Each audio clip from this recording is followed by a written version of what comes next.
जपाकुसुमसङ्काशं काश्यपेयं महाद्युतिं तमोरि सर्वपापघ्नं प्रणतोऽस्मि दिवाकरम्।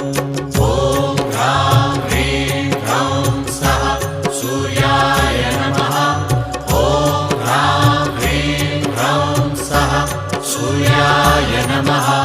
जपाकुसुमसङ्काशं काश्यपेयं महाद्युतिं तमोरि सर्वपापघ्नं प्रणतोऽस्मि दिवाकरम्। ॐ ह्रां ह्रीं ह्रौं सः सूर्याय नमः। ॐ ह्रां ह्रीं ह्रौं सः सूर्याय नमः। जपाकुसुमसङ्काशं